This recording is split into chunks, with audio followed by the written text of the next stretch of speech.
নমস্কার বন্ধুরা, নতুন দিনে রান্না চ্যানেলে আপনাদের সবাইকে স্বাগত জানাই। আজকে আমি করব বাচ্চা বড় সকলের পছন্দের একটি খাবার স্যুপ। আমি আজ বানাবো ডিমের স্যুপ। প্রথমে আমি গ্যাস জ্বালিয়ে কড়াই বসিয়ে কড়াই গরম করে নিয়েছি। তারপর আমি এতে দিয়ে দেব বাটার।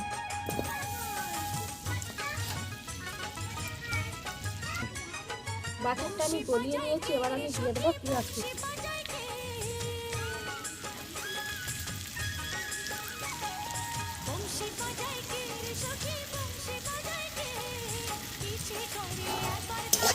আমি এখানে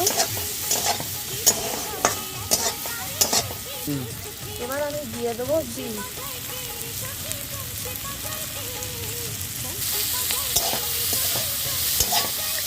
এবার আমি দিয়ে দেবো গাজর কুচি।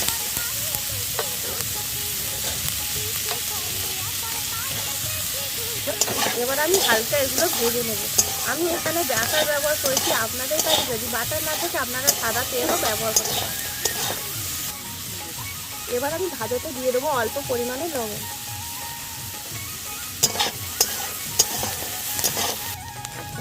সবজিগুলো আমার হালকা ভাজা হয়ে গিয়েছে। এবার আমি জল দিয়ে দেবো।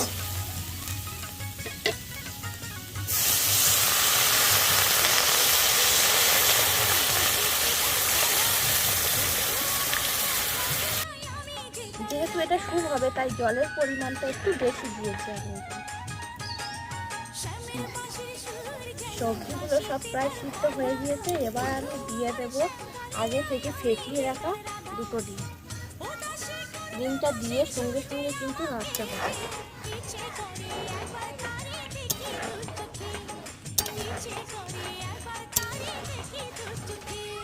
ডিমটা দিয়ে খুব ভালোভাবে ফুটিয়ে নিয়েছি। এবার আমি দিয়ে দেবো গুলে রাখা কর্নফ্লাওয়ার।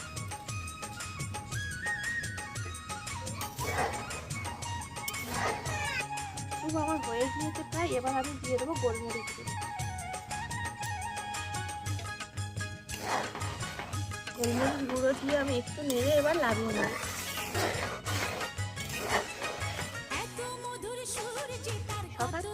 সকাল সন্ধ্যে খিদের সময় এভাবেই বানিয়ে ফেলে খেয়ে নিন ডিমের স্যুপ। আমার ভিডিওটি যদি আপনাদের ভালো লাগে প্লিজ একটা লাইক করে দেবেন আর চ্যানেলটিকে সাবস্ক্রাইব করবেন।